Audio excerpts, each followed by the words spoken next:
भाई इस पर वीडियो मुझे बनानी ही बनानी थी, तो मैंने फाइनली ऑब्सेशन देख ली। इतने ज्यादा वर्ड ऑफ माउथ, इतनी ज्यादा हाइप के बाद मैं काफी एक्साइट हो गया था इस मूवी को देखने के लिए। मैं काफी देर से इंतजार कर रहा था इस मूवी का OTT पर आने का, क्योंकि जिस सिनेमा में मैंने अपना पहला थिएटर एक्सपीरियंस किया था वहाँ ये मूवी लगी ही नहीं थी। सो मैंने कहा जब OTT पर आएगी तब आराम से देख लेंगे। And now after watching this movie I am just completely stunned by worth it. जो इस मूवी की हाइप हुई थी इज कम्प्लीटली वर्थ इट। मैं तो बोलता हूँ और ज्यादा होनी चाहिए थी। प्रॉपरली मूवी पर बात करने से पहले इस वीडियो में थोड़े स्पॉयलर्स हो सकते हैं और मूवी में काफी ब्रूटल सीन्स हैं, तो व्यूअर डिस्क्रिप्शन इज एडवाइज्ड। सो अगर इसकी स्टोरी का हल्का सा सिनॉप्सिस लें तो 4 फ्रेंड्स का ग्रुप है, जिसमें जो अपना मेन प्रोटैगनिस्ट है वो अपने ग्रुप की लड़की निकी से काफी प्यार करता है। वो उसे प्रपोज करना चाहता है बट कभी उसकी हिम्मत हो ही नहीं पाती। तो एक रात वो एक स्टोर पर जाता है जहाँ उसे रैप की हुई एक वुडन स्टिक मिलती है जिस पर वन विश विलो लिखा होता है। मतलब कोई भी विश मांगकर अगर उस स्टिक को तोड़ा जाए तो वो विश पूरी हो जाती है, जिसको वो ऑब्वियसली सीरियस नहीं लेता। लेकिन उस रात जब वो अपने दोस्तों के साथ हैंग आउट करके निकी को उसके घर छोड़ने जाता है तो वो नॉन सीरियसली अपनी विश बोलता है कि निकी उससे पूरी दुनिया में सबसे ज्यादा प्यार करे।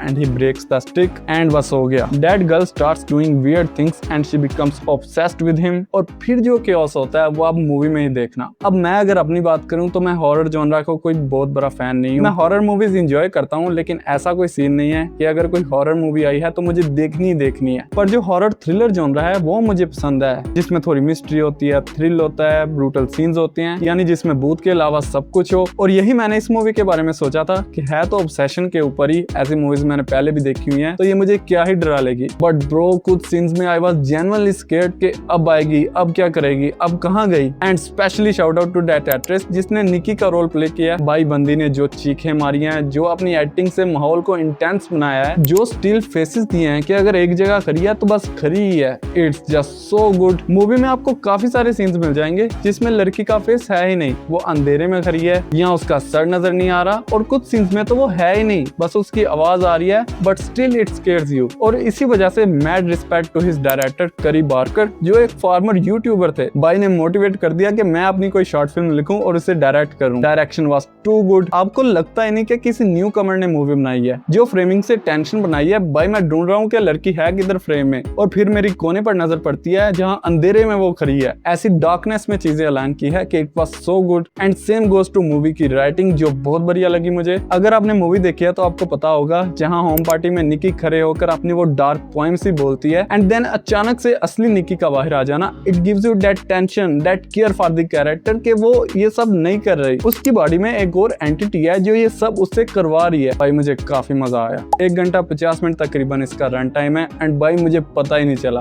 I was so into the movie and that tells you how good the movie was. एक फनी सीन मुझे याद आ गया जब अपना मेन लड़का अपने दोस्त के पास जाता है और उसे बोलता है कि भाई तू विश मांग ले और मेरी विश को रिवर्स कर दे, तो वो उसे सीरियसली नहीं लेता और स्टिक तोड़ते वक्त वो कह देता है कि मुझे $1 बिलियन चाहिए, और ऊपर से $1 बिलियन गिरने लग पड़ता है। And I was like what the heck. Funny scene था वो। मुझे लगा ये विश कैसे पूरी हो रही है इस पर थोड़ा एक्सप्लेन करेंगे, बट वो इस पर ज्यादा ध्यान नहीं देते, व्हिच इज फाइन, कोई बड़ा मसला नहीं है। तो यस, मेरे ख्याल से obsession is probably the best movie of 2026 so far, and most probably can be in top 5 जब ये साल खत्म होगा। नाउ अगर आपको एक अच्छी हॉरर थ्रिलर मूवी देखनी है तो आप इस मूवी को जरूर से चेकआउट करो। एंड वीडियो अच्छी लगी हो तो लाइक और सब्सक्राइब कर देना। 1000 सब्सक्राइबर्स का अपना अगला टारगेट है, तो उसे जल्दी से पूरा करते हैं। मैं मिलता हूँ आपसे अगले वीडियो में, तब तक के लिए stay safe and be happy.